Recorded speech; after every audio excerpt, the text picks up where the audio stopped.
think what happens in relationships is it's not just the person that you're in love with, it's the idea of the future that you're going to have together that you fall in love with.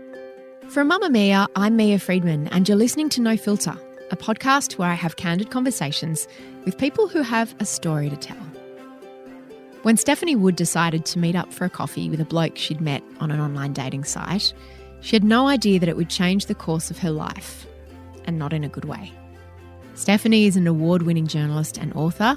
She's a smart woman in her late 40s, and she doesn't stand for bullshit. But when she met Joe, well, she kind of forgot that about herself. She forgot everything about herself because Stephanie fell head over heels in love for a man she barely knew. And halfway through their relationship, things started to get weird. These days, almost half of all romantic relationships begin online. And yes, there are plenty of success stories. Most of us can probably list a handful of couples we know who met that way. I've got friends who've got married, friends who've had kids. There are lots of good news stories, but there are invariably some horror stories too. Stephanie had one of those stories happen to her, and she's written a book about her experience called Fake. Steph joins me now to talk about her relationship with Joe. Steph, when you met Joe, what was your first contact like with him? We met through online dating, and we caught up for a drink at a bar in Sydney. There were no sparks for me, and I don't think for either of us really, although who knows what he ever felt. I thought he was a little awkward. I thought he was a bit short, which he proved not to be. He must have been hunching down in that chair. He talked a lot about himself, and women are pretty used to men talking a lot about themselves. And I sort of peppered the conversation with questions, which as a journalist you learn to do to keep conversations going. I think we were there for a couple of drinks and said goodbye. And I didn't imagine I'd see him again. How long had you been online dating for? And what's it like as a woman who's not 22? Yeah, I hadn't been doing it for a long time. I've not done a lot of it because I find it so awful. Why is it awful? Oh, I guess the calibre of men you're meeting, I'm sorry to say. I find it hugely awkward, sort of walking into a space, a bar, a restaurant, to meet someone that you've never ever set eyes on before and you have no context for who they are. It's awkward. They're usually incredibly disappointing. I think a friend pushed me into it right back in probably around 2005 when I'd broken up with a guy I thought I was going to marry.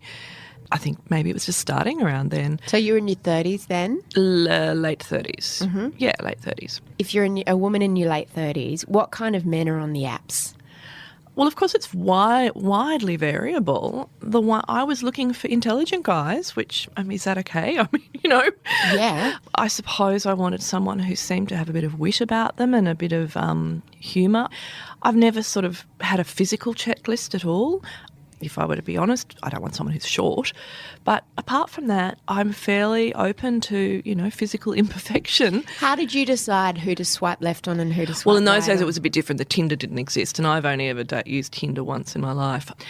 It was just looking at what their interests were mainly, and their political leanings was important to me, I suppose, and how well they wrote.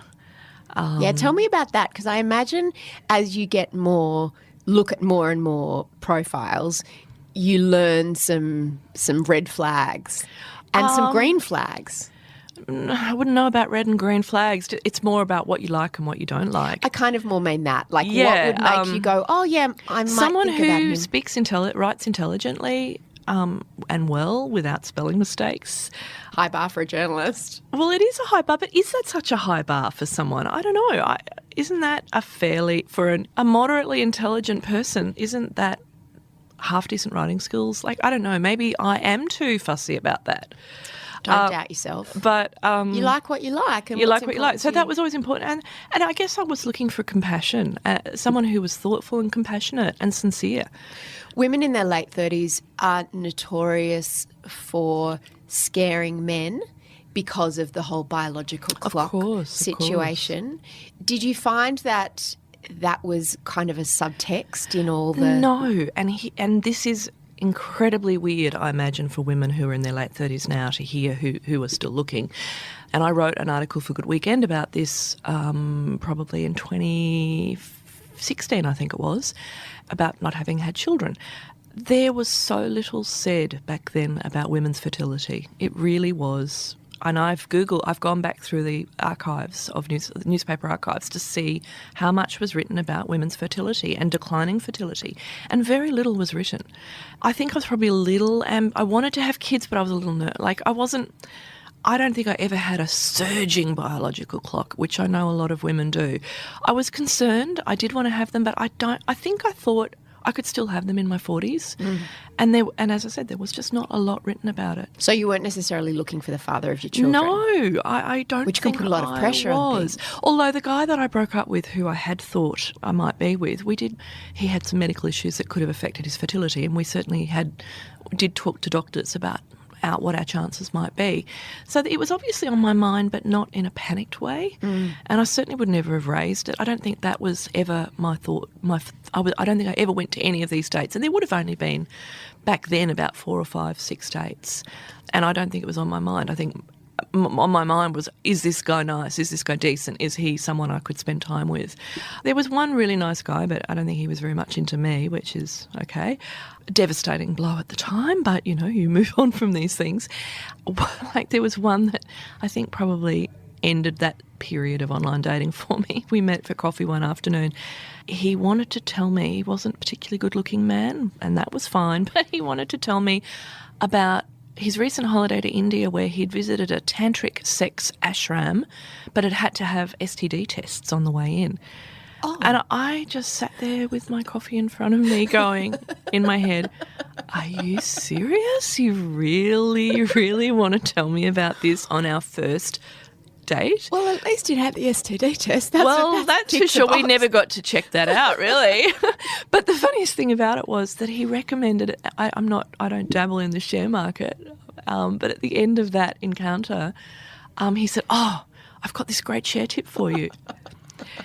When I got home, I actually happened, for a very rare moment, I had some money in my bank account, and I thought, bugger it, I'm just going to go and buy some of those shares. And they actually earned me a bit of money, which I've sold them since. But That's a silver lining on that very bad date. That was exactly. And I sort of was so amused by it as well. What was it about Joe's dating profile that appealed to you? Again, his writing. He could write and he could express himself. It was articulate. He seemed to have a love for the environment and nature, the things that are important to me. Politics, the current affairs, the world, and a curiosity and an interest in the world. And that came through really strongly on his dating profile. In that first date, did he tell you he had kids, that he was divorced? So what did he tell you foundational story was that he'd been through a fairly ugly divorce. At some point, possibly second, third date, he started to let on that his ex-wife was completely psycho. And why wouldn't I believe that? There are people out there who have mental health problems. He was, now in hindsight, I can see, quite cruel about how he talked about her. But at the time, I took it on face value. He had custody 1 week on, 1 week off with his ex-wife of 2 children, and told me he lived in a harbourside house a modest harbourside house in a well-known suburb of Sydney that he'd built himself. And he told me he was an architect, or retired from architecture and had gone into private equity, and that he had a small sheep farm south of Sydney. Was he your age? He was about 3 or 4 years older than me. So. And you were in your early 40s by now? I was in my late 40s by this stage, yeah. Did he ask much about you on that first date? Not really.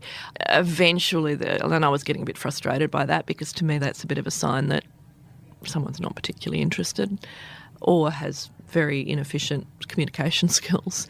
I've been I'm not writing about food right now, but in my background I was a food writer and a restaurant critic, and he eventually asked me a little bit about that, and he made a comment that was probably the biggest red flag of that first date. He said, "You must be very well connected." Well, I'm not especially, and it's not something I seek out. I'd run for a mile from the opening of an envelope sort of thing. It's just not who I am, my world. I find it tedious. I said, "Oh, no, not at all." He then did this incredible backtrack and sort of reversal of position, which I can now see he often would do when he'd said something that didn't meet with my approval, I suppose. He said, "Oh, no, I wouldn't like it if you were well connected, because I'm very private. Even when I was an architect, I didn't like our work, the firm's work being published." And in hindsight, I've got lots of architect friends, and that's the holy grail to get their work published in architectural magazines, and it's how you get business as well. So it was such a dumb thing for him to say. But I don't know that you're analysing as much at that point. Your mind is so busy sizing them up, I suppose, physically, and trying to think of things to say and trying to keep the conversation flowing without it becoming awkward, that I sensed something wasn't quite right, but I moved on. You kind of have to keep it going in a way. How did that first unremarkable date turn into a second? Well, I'd been single for quite a few years, and when you've been single for quite a few years, you start to hear things like, oh, you're too fussy, women shouldn't be so picky. And I'd been bored. Like, I have a full, interesting life, but that's a fairly substantial part of life. And when it's not there, it's like, oh, here we go again, not another night. It would be nice to be with someone. And so I wasn't expecting to hear from him, but he did email me and asked to help me out again. And I thought, oh, whatever, I'll go. And I think maybe what happens is that when someone starts to show interest in you, and it's quite clear that it's interest, your head does do a bit of a 360-degree turn. And it was like, oh, my God, he's interested in me. Okay, let's have another look at this. And I remember going to that second date and being quite beside myself with nerves, which I hadn't been on the first one. Like, I was just a bit nervy on the first one. But the second one I was like, oh, my God, he's interested in me. And it was like the moment he registered interest in me, all of a sudden the game changed a bit, which is silly. It's so silly because it's something we do. It's something we do. We should be sizing up constantly for a long time whether they're appropriate, suitable, honest, decent. But instead, I don't think it's uncommon. The moment someone's interested, it often changes the way you view the whole thing. That's such an important insight, isn't it? And I think as women we're conditioned, oh, if he likes me, yes, I better be not grateful, but yeah, no, I think gratitude. Yeah, it's not I agree. That might well be the emotion. And I was never like the hottest girl at school or the one that had boys following me, so it had always been a bit exciting when a guy did express interest in me. And it wasn't as if it was uncommon, but it wasn't every minute of every day, as I, in my 20s and 30s when I was in the height of mine. And it had been a while since. And it had been a while. Yeah. So, yeah. After a lot of disappointing dates and disappointing... Yeah, a lot of time on my own, a lot of guys that had... Well, not a lot of guys, but there were certainly a couple of guys who turned out to be really dishonest. And thankfully it never went beyond a few dates. But then dishonest in what kind of way? Guys who turned out to be married. I got the sense that he was estranged from his wife. Turns out they were still living together and according to him had an open relationship. I wonder if she knew that it was I wonder open. if she knew it was an open relationship. And then another one who turned out to be living with a girlfriend and didn't tell me. Thankfully, they didn't go very far. And I was pretty upset when I discovered, but I wasn't so embedded in the relationship that it was devastating. It was that devastating. I mean, I think they leave their little marks on you. So Joe was clearly single, and that was important. Well, yes, on the face of it, he was single, yes. As we thought at the time. Now, did things accelerate quite quickly? No, we still did it around a bit. The third date nearly didn't happen because he made another strange comment that in hindsight I should have taken as another red flag. We were discussing which restaurant we should go to, and I said, do you want me to book? And he said, yeah, that'd be good. It'd be interesting to see how the waiters react to you if they recognise you. And again, I was you're like... a food critic. Because I was a food critic. But I'd mostly been a food critic when I lived in Melbourne. I hadn't done so much in Sydney, so I wasn't that well known here, and that suited me fine. If you've ever been recognised by a waiter or a chef in a restaurant who thinks they're going to get a good review or they can get some benefit out of it, it's awful. It's awkward, yeah. It's horrible, and I don't like that. And I got really cross with him, and I just slammed. We were emailing at that stage. We hadn't got to the point of having comfortable phone calls. And of course, email opens up all sorts of ways of both dissembling and manipulating the conversation. And if we'd been talking on the phone, I might have perhaps picked up things better, but I just flung an angry response at him and said, you've misunderstood me. That's not who I am at all. And then he somehow in another email a few days later said, so I suppose we're not going out Saturday night then? And I said, no, I'm going away actually now. And he said, I really stuffed up. That wasn't what I meant at all. And now, damn it, I can't find the email he sent me because I've kept most of them. But it was like, damn, I wanted to remember what he'd said. But he convinced me yet again that I'd misunderstood what his intentions were about that night, or his interest in the waiter's recognition. And so we eventually had a third date. And I think, again, it was the fact he was interested in me was making my bells ring. How soon did you go away for the weekend That was together? after our fourth date. So we had a fourth date where we kissed, and then he said in a text message that night, I'd like to go away with you for the weekend. To seal the deal. Yeah, to seal the deal as it was. I don't want to pry about that, but I do want to ask, was the sex great? Oh, God, no one's asked me that yet. And it's like, I don't want to talk about this. It was great because I hadn't had it for so long. I don't think guys get this, that women just don't go and... Single women aren't out there every night having casual sex.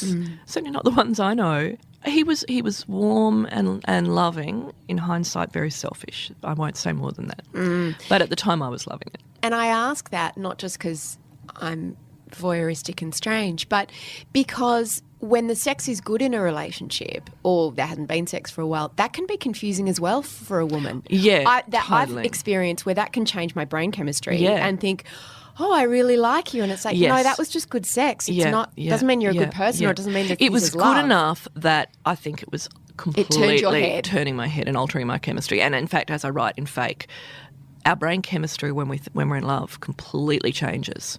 You use a Norwegian, is it a Norwegian word? Forelsket, and I don't pronounce that properly, I know, but it's the heady period of love where you're completely tied in knots with love and beside yourself and can't think straight. Quite bonkers. Quite nuts. And there are scientific... It's just almost a pop culture word as I understand it in Norway. There are scientific reasons for it. The ancient part of our brain, the limbic system, is surging with neurotransmitters and hormones because this is fundamental to our biology, isn't it? To mate and to reproduce. It's so fundamental. And also it's fundamental to want to attach to somebody because that's how we survive in the wild, in primitive it's terms. primal. It's very primal. How much time did you spend together in those early months? I would see him probably 2 or 3 days every fortnight, which of course is not much. But I was under the impression he had the children on the other week. I felt as if I was in a very delicate situation, that he talked about the children being very fragile and him being very fragile as a result of the divorce. And I thought, I can't go in like a bull at a gate here. I can't demand to meet the children. That's not right. I've got to be sympathetic to this situation. And if I do get demanding and say I must meet your children or I must see your house, I could just ruin everything. Had you dated a guy with kids before? No, never. Never. I mean, my instinct was go gently. Go very, very gently. So you didn't meet his kids at first. Did you meet each other's friends? He met a few of my friends, but not for a while. A couple of times he stood me up when there were events. I was going to a Christmas party at a journalist friend's home and he was meant to join me. Funny thing, he didn't come. There was an excuse. And this pattern started very early, the cancellations. How early? Probably within, 3 months. I mean, there was a period there where I actually went to the States for 5 weeks for work, and so it was all a bit truncated and remote distance relationship for a little while I was away. But we sort of started to go out seriously probably end of August 2014, but by November he was starting to cancel on me. What sort of reasons would he give for cancelling? The most insane reasons. He'd been poisoned by sheep drench. He was in his loo, his dunny on a hill on the farm where he just had a shack, which is apparently why I never got to see it. Vomiting. He was terribly ill. He had a tooth infection. These are all not in chronological order. These are the sort of excuses that unfolded over the sort of 15-month period we were together. A truck carrying his sheep had tipped over and there was chaos and carnage. His dog had been bitten by a snake. His son had been running around a friend's pool and fallen over and been concussed. His daughter had asthma. His daughter had fallen out of a tree and damaged her collarbone. He had a lot of bad luck. He had a lot of bad luck. I mean, I started to get I suffer anxiety, as so many people do. This made me so anxious. It was hard to separate whether there was instinct about something not being right or it was just my anxiety. People say, oh, you should follow your instinct. But when you're anxious, so true. What's instinct, what's anxiety? I couldn't tell.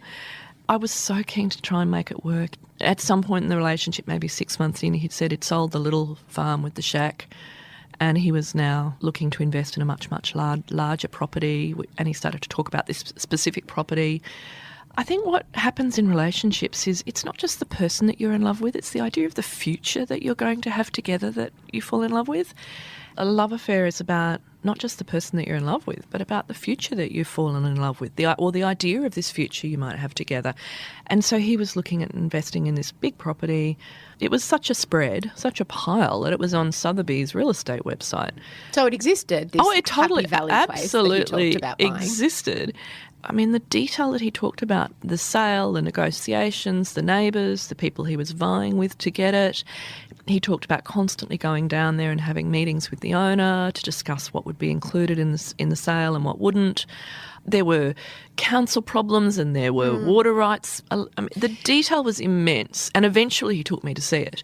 And it was not the sort of place that you arrive at on a Saturday morning and wander around and then leave, without an invitation. It was an appointment-only style, large, multi-bedroom, multi-living area, huge estate.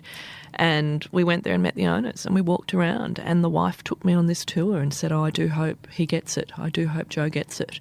I don't know what's going on, but I hope he gets it. So was he wealthy? Well, that's what he'd led me to believe. We never did anything lavish, but I'm not a designer handbag kind of person. And so he drove a beat-up old Land Rover Defender. He didn't wear particularly special clothes.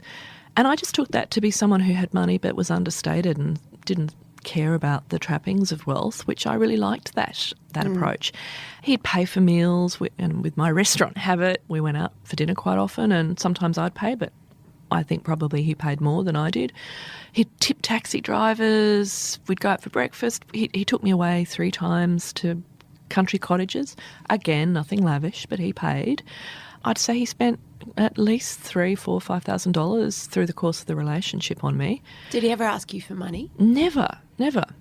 And he gave me presents. He gave me pearls. He gave me opals. I make jewellery, and he gave me these opals. He gave me these little Victorian antique silver, beautifully engraved trinkets. There were never signs of great wealth, but he told me, he was very sheepishly one day, as though he were almost embarrassed by it. He said, I've got a lot of money. I've got a disgusting amount of money, he said. And he sounded as though he was really embarrassed about it, and as though he were letting me into that secret slowly because he'd come to start to trust me. The idea of an understated multimillionaire is kind of nice. Yeah. Yeah, I liked that. I thought that was a really nice quality, that the money didn't really matter that much. There were other things that were more important. Like you. Well, and the future together. And he said future. Things like, I imagine you with grey hair. In the kitchen of Happy Valley, and which study would you like, the one down the corridor from mine or the one next to mine? Very sexy, enticing kind of hints at what the future might be. That's very seductive, for women. It's like that, talking about the future, even perhaps before you're thinking of it or allowing yourself to think of it. Yeah, I wouldn't have allowed. He was the one to introduce the future, not me, because I was too cautious to do so. I probably was the first to say I love you, and he said, no, too soon, and then I pulled right back. But he was starting to paint these pictures that I embedded in my own brain and started to fantasize over. We all do that, don't we? We start to imagine that beautiful, glorious thing lying ahead. I mean, I'd be lying if I said that the money didn't matter. I'm a journalist in an industry that is absolutely going down the toilet. I took a redundancy from Fairfax Media 2 years ago, and quite frankly, I will probably never have another staff position. I never get the benefits of superannuation or any of the things that a staff position brings, and I don't honestly know how, as a journalist, you make your living these days, particularly doing the sort of writing I like to do, which takes a lot of time and is dense and research heavy. So, yeah, it was this relationship promises me him, and I'm in love with him. It promises me a farming future, which I'd always found appealing, this idea of, growing vegetables and having animals. And I'll be able to write and not worry about how I pay my way through life. So the money was important in that way for me.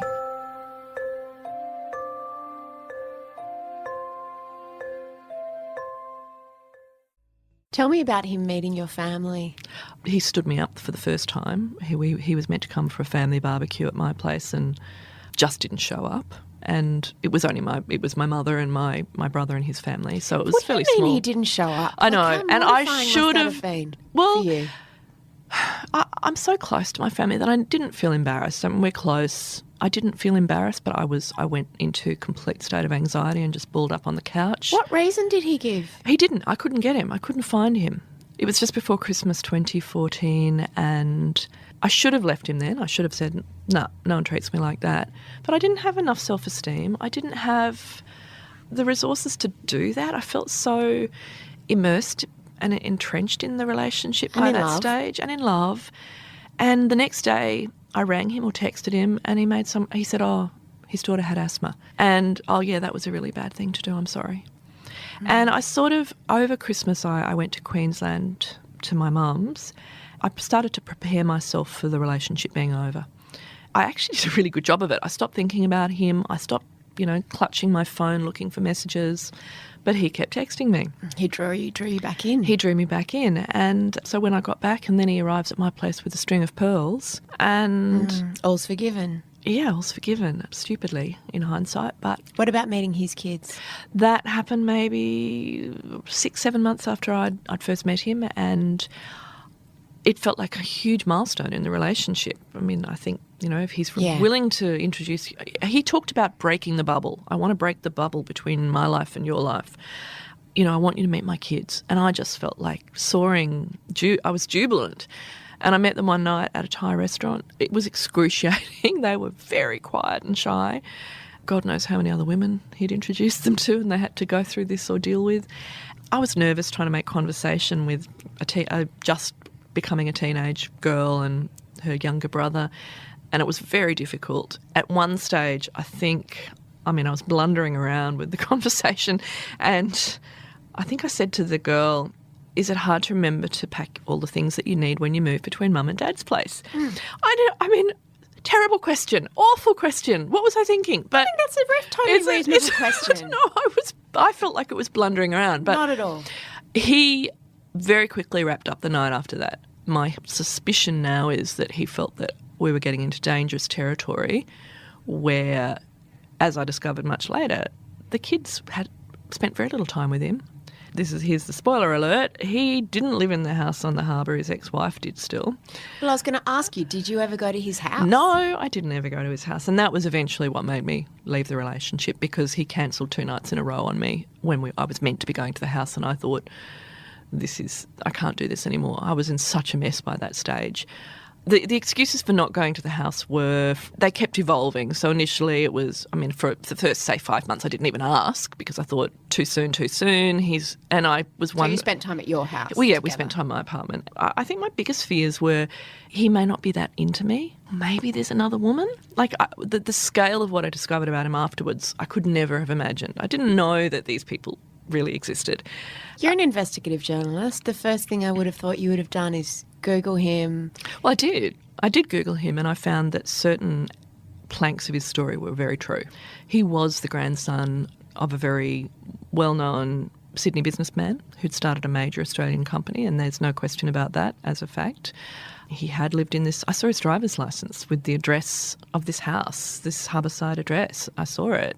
When I researched the book, I came to discover some really interesting cognitive science, some work well-known cognitive science principles, and one of them is a thing called anchoring, whereby you place importance in some facts at the expense of other facts. So I anchored my beliefs about him and my belief in him, the fact his story was true, in the fact that, well, his grandfather is ex, I've seen his driver's licence, so he must live there, and let other things slip on by. You wrote lists, didn't you? Oh, yeah, I wrote lists to try and calm myself down.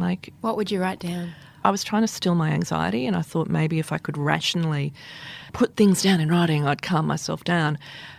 I'd write all the reasons why he's not lying to me. Reasons why I shouldn't be worried, reasons why the fact he didn't turn up on the weekend shouldn't bother me. And when I look back at those lists, they're all things he said to me. I'm envisaging you with grey hair. I love you completely. Et cetera, et cetera. They were all things he said. They were not actions. You'd seen a dog that he said was then sick, yeah, the dog so you knew the dog existed. I knew the dog existed. And there was such detail in his excuses. Exactly. And they were quite elaborate, weren't they? It was never just I can't come. No. It's sort of, you talk about it, them unfolding in 3 acts. Yeah, in the most incredibly detailed way. How would they So, well, for example, this weekend that he said his dog had been bitten by a snake, he was meant to come to my apartment on a Friday night and have dinner with me. He was down at the farm and he was meant to be coming up. And around about 4 PM, I got the text saying I can't find my dog. Then another, and I replied to each of them with concern or questions. And then another one, an hour or two later, found her. We're at the vet. Not sure she's going to make it. She's been bitten by a snake, the vet thinks. Then silence for the rest of the night, nothing, till the next morning. Then a text very early the next morning saying, I think I'll be able to come uptown. We think she'll make it now. Won't be any point in me staying here with her. I'll come up, I'll be there for lunch. Then a few hours later, I've actually got a friend who's a vet in another town and he's coming to look at her. And there were slight contradictions, but I wasn't seeing the contradictions because in the morning he's saying, we think she's going to make it. Well, then if she's going to make it, why do you need to bring another vet? I can see all of these contradictions now. The text went on all weekend with updates, and I'm not going to come. Really confusing, like being bombarded with details and bombarded. I think with that what the effect the details had was simply to reassure me of the truth of the story. Why would you? It just seems so real. The vet friend arrived. They went back to his town with the dog. They'd not seen each other for a long time. Their friendship had been a casualty of the divorce. Now they were catching up, and it was really good that they were catching up, becoming friends again. So he's going to stay there the night, see you tomorrow morning. And then finally I saw him late on the Sunday. But the texts went all weekend and kept putting off his arrival time. You must have thought you were going crazy. Oh, I did. Did you know the term gaslighting? No, no, I didn't, believe it or not. But, I think this conversation about gaslighting is really only maybe I'm dreaming. I don't know. Maybe it was out there, but I don't think we talked about relationships like this. No. Gaslighting is quite new. When I was in an emotionally abusive relationship, I didn't know that term until many years later when I looked back and I went, oh, that's what it was. I wish I'd have read an article about that. Because you think, oh, this is just me. Yep. This is just the very specific dynamics of this relationship. And what you describe is so familiar to anyone who's been involved with a guy who's either a liar or a psychopath or emotionally abusive. You start doubting yourself. Yep. You don't think, oh, this guy's a dick and cut them loose, because even though from the outside people look at you and go, what are you doing? But no one on my outside was saying that. Well, on my outside, even your therapist. Even my therapist, who I love, and I do not blame her for this for a moment, because she wasn't in the middle of the relationship. I could, in an hour session every couple of weeks or every week, I couldn't tell her everything that was going on. I can't remember what I missed to tell her. She wasn't seeing red flags. She kept on saying a man with a difficult ex-wife, 2 children, a farm, business interests, property development is going to have a complex life.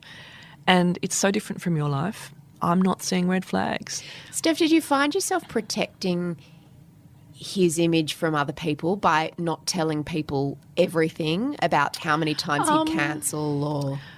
I'm pretty open, so I was probably telling my friends the truth. At what point did they say no? Only one ever did. Most of my friends were going. One friend said, stop being a weirdo. Until you've got a concrete evidence that he's lying, stop being a weirdo. And my brother and sister-in-law would say, you're going to ruin it. Relax, you're going to ruin it. There was one heterosexual friend, a guy who was... Then here's another phenomena for women of a certain age, my age and even younger. By this stage I was in my late 40s and he was in his mid-40s, but he was seeing women who were in their early 30s. So, even though he was only about 2 or 3 years younger than me, I was never... a rare single man in his mid-40s. He was separated with a young daughter as well, but I don't think he ever looked at, would look at a woman my age with an eye to thinking I was, because there's, he's going out with 30-year-olds. That's important to understand, because that's the context for which someone who does show an interest in you and not a 28-year-old, that's really flattering, and there is a level of gratitude for that and appreciation of that. Yeah. And that's very real. Absolutely. But this one heterosexual friend, I think he knew me just from a very few things I said. He said he was cynical. He didn't even need to ask me many questions. He didn't really. We sat one night at a sushi bar and I poured my anxieties out to him, and he said, yeah, when are you going to let this finish? When are you going to finish this? How long had it been? Oh, that was probably 7 months or so into the relationship, and he was ultimately the one that said, you've got to end this, and he was the one that sort of picked me up and fed me. I hadn't been eating at the very end, and said, you've got to end this is ridiculous. How did you end it? I emailed my ex and said, I don't know what sort of hollow man you are, but you're a hollow man. And I put my finger on it, because now I can understand the psychology of what I'd been dealing with, which I didn't until I left the relationship. He's a hollow man, and I put my finger on it in that email when I broke up with him before I knew anything. So what happened after you decided to end it? Because you worked at Fairfax at the time. You were sitting next to one of Australia's leading investigative journalists, the extraordinary Kate McClymont, who's brought down entire state governments through her investigative reporting. Yes. That would have been like just something she could have done before breakfast. Exactly. It was actually another colleague, another great colleague, Anne Davies, who now works at The Guardian, who said to me, let's do some searches on him. And this is probably around 7 months into the relationship, and I was expressing anxieties to her about it. And I said, oh, no, this is a love affair. This isn't... I mean, I'd done my preliminary Googles, and I knew the sort of searches that we could do, title deed searches, to see what he owned, if he indeed was this multimillionaire, whether he owned the house that he lived in, bankruptcy searches. And what about social media? He didn't have a very big social media. He had a Twitter account that was pretty... typical for a man that age. That's not a red flag. No, that's not a red flag at all. No. And very little online about him, but just, as I said before, enough to reassure me that his grandfather was who he said, and that he had an architectural practice at one point. But I said to Anne Davies, I said, no, this is not a story. This is a love affair. And, of course, that wasn't really the real reason. I mean, it was part of it. I didn't want to be a snoop, but I couldn't bear to look at what the truth was. And that's not uncommon. It's called willful blindness in psychological terms. And it's the same phenomenon of the person that goes to tan on sunbeds, whose doctor says you shouldn't do that, that's going to give you cancer. Or smokers. And it's the same phenomenon. You turn your eyes away from what you fear, what you don't want to know about. It's not convenient to look at it. And I was being willfully blind. Sure, there was a part of me that didn't want to snoop and felt that was a betrayal, but it was more about, I don't want to look, I can't look. What made you decide to start looking, and what did you after find? I dumped him. After I dumped him, and then my curiosity was like insatiable. I had to know what I'd encountered, and can I keep some of the secrets from what I discovered? I discovered that he wasn't who he said he was at all, that he was bankrupt, that he didn't live in the house that his ex-wife did. That, in fact, I think he had no fixed address. I think he moved possibly between women. I think there was some suggestion that he squatted on boats on the harbour. Apparently there are any number of empty boats on the Sydney harbour. Owners don't visit very often. I discovered he'd been with another woman from the very first day of our relationship. I discovered that he didn't have the custody of the children that he claimed he had, that there was no farm, and ultimately I discovered that he'd been just simply a meddler in the Happy Valley purchase. Had presented himself as a buyer, but he had no money to buy it. And I eventually heard from the person that did buy it, who says he spent much, much more money on the property than he should have because of Joe's meddling in the sale. So he fooled lots of other people as well, in business as well. It wasn't just me. He's a very clever con artist, really. But the thing is about it, it's so weird, the benefits were so few for him, really. He didn't get... I don't think he's got money out of his con artistry, and I think what he got out of me and the other women that he's been involved with is an audience for his grand stories, which at the time I didn't see were grand stories. I just thought he's a busy man trying to buy a property and he wants to talk all about it. Now I can see it was just self-aggrandisement. It was him going, look at me, I'm so successful. And I allowed him to help build his facade around the hollow shell by listening to him and, I suppose, clapping. I was the audience. Did you reach out to the woman he'd been with through your relationship? How did you find her? So her social media. I found evidence of her on social media, and eventually, long time afterwards, I did reach out to her. How did you discover that they'd been together through that time that you were... Her social media revealed just endless photographs and on both Facebook and Instagram. The day that his dog had been bitten by a snake, he was in fact at a resort in the Hunter Valley with her, playing board games and drinking wine at various wineries and swimming in a swimming pool. in between sending me text messages telling me about his dying dog, which presumably was at a vet hotel or a pet hotel somewhere. Her Facebook and Instagram gave me all the evidence I needed to see the pattern of lies. And once I knew the pattern of lies that he'd been lying to me at that level about her, about what he'd been doing, I could see that clearly the lies didn't stop there, that this was a much bigger scale. That must have been devastating. It's funny, I think it helped. It began my recovery. It was like, how could I be surprised by it? I know that the night that I sat there, I was on the phone to a girlfriend in Melbourne as I went through her Facebook, other woman's Facebook and Instagram. It was devastating and stunning, but not surprising. And I can't explain why I wasn't surprised. Like, something had to be up, and I came to see that by the end. But was there relief in learning that you weren't crazy?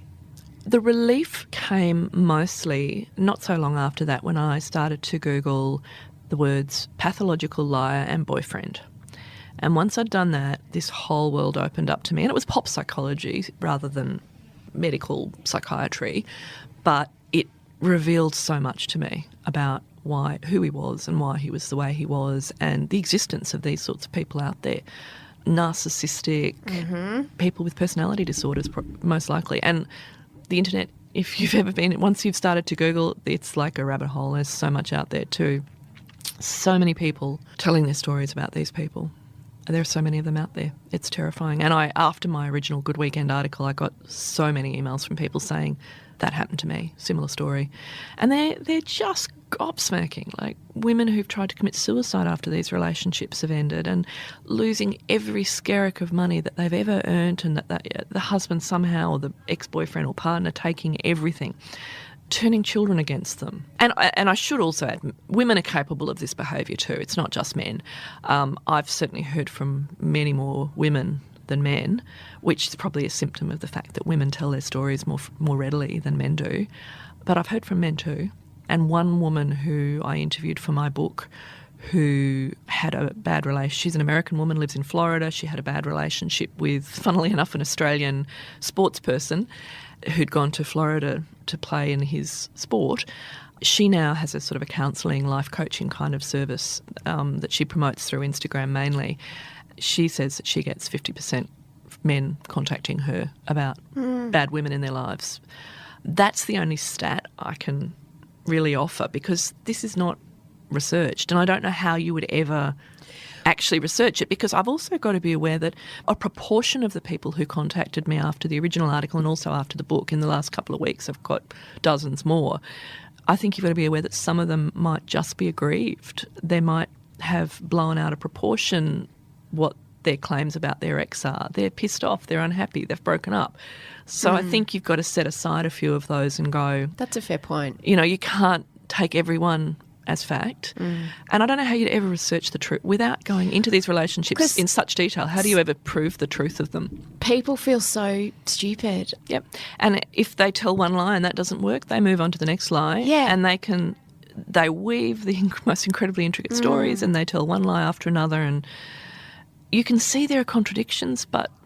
Well, I could see there were contradictions in his stories, and that bothered me. But yeah, I was just immersed in it, and I so much wanted it to work. When your original Good Weekend piece came out, our mutual friend Amelia Lester was your editor on that story, and it was absolutely stunning and so powerful. And everybody was talking about it. I can see the cover of the Good Weekend in my mind's eye when I think about it. It came out on the Saturday, and on the Sunday I had lunch actually with a number of journalist girlfriends, and we were all saying, who is this guy? We need to find out who this guy is. I imagine, because you gave a number of details. You were careful, you didn't use his name.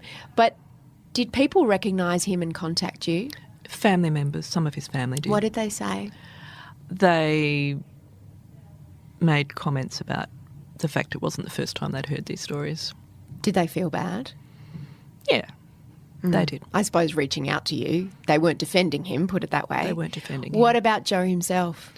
I heard from him, yes, after that original Good Weekend article. I got a couple of very odd messages that were really disconnected from reality. He talked about how he was in a new relationship. It was sort of an apology, but it wasn't an apology.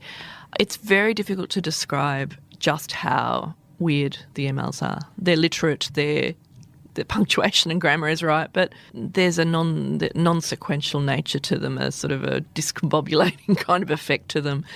And as I talk about in the book, it was really disturbing for a while, but then I started to laugh. And I heard things that he was saying about me, which were, if I don't take my medication, I do some strange things. Gaslighting. I stole money from my mother to buy my apartment. I'm a lesbian. Who does he tell this to? I hear it through a source, yeah. And have you stayed, or did you, when you reached out to the woman he was having the relationship with, was she angry? Was she still with him at the time? How did that conversation unfold? It was a really, really terrifying moment when I reached out to her, because I didn't know whether they were in a relationship or not. And as I detail in the book, there were a lot of light bulb moments as we talked about. Was she open to talking to you? Yes, very open to talking to me. Had she ended the relationship by then? Yes, she had. She made a funny comment about a whiteboard. Yeah, when we started to compare stories, she said, he must have had a whiteboard. And I got a picture in my head of him with different coloured marker pens and biting his lip and looking at his whiteboard and his different columns, and I was blue and she was red, and he'd compared the stories of how he was lying to each of us. And he lied to us differently. There were different lies. There were things that he said to me that he never said to her. He had a different name for his ex-wife for her that he told to her to me. And who knows why? Who knows why? A lot of stuff to keep straight. A lot of stuff to keep straight. And as a lot of people have said to me, why would you put yourself through that? The exhausting nature of that juggling act. It's just insane. Stephanie, how do you date again after a Joe? I don't know, Mia. I really don't know. Will anyone want to date me? I don't know. Shut up. Look at you. You're gorgeous and smart and kind and brilliant. You're very sweet. People might be scared that I might write about them, and I don't think anyone's ever going to, come up to the standard of Joe in terms. I think I'm done with writing about my personal life. I'd never wanted to write about my personal life, and it's just unfolded that I have, and it's ridiculous. They're the stories that get the most traction, and I right now want to pull away from doing personal stories completely. I never want to write another one, but as I say that, I know that they're the stories that make a difference in people's lives. I get so many people saying, thank you. Your book is my Bible now. Yeah. You've saved my life. I understand what happened now. And that's enormously gratifying. We don't live long in this world, and not many of us can actually make a difference. And so as I say, I don't want to write more personal essays. I can see their power and how important they can be. But as for dating, I don't know. I just don't know. How do you have an online date with someone now, even if you're optimistic enough to think that there's someone online that might be half decent? What do you say to them when they ask, what do you do? Yeah, I write books about fakes that I meet online. What do I say? I think they'll be fascinated. And also, I think, and I don't want to make a big deal about this, but I feel a bit awkward about it. Once you have some sort of profile, I don't know, dating online feels weird to me. I've got a friend who writes about sex. She's a sex kind of advice giver. That would be hard to date. That would be really hard to date. Imagine taking that on board. I know. And she's just got married recently in her, what would she be? Late 50s probably, mid to late 50s. Good for her. Yeah. Good for her. Thank you for writing this book. I wish I could have read it a lot of years ago. Yeah. I hope that a lot of women do read it. I hope that a lot of young women do. Yes. To stop them before they start a pattern of bad relationships, and to show them that they're worthy of great love from the beginning, and if someone's not giving it to them, you walk away, and that to be single is often almost always better than being in a bad relationship. Amen to that, sister. Thank you for listening to No Filter. You can buy Stephanie's book, Fake, at any good bookstore. It's a compelling read. And if you're after something else to listen to, why not check out an episode of our separation podcast, The Split?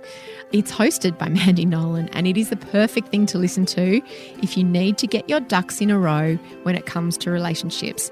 It's a really brilliant episode, the first one, where it's kind of like, is my relationship actually over? Should it be over? And the whole series is actually fantastic. So check it out. We'll put a link in our show notes. No Filter is produced by Eliza Ratliff. I'm Mia Friedman, and you can find me on Instagram or Facebook at Mia Friedman, or sign up for my newsletter at miafriedman.com.au. I'll see you on Mamma Mia.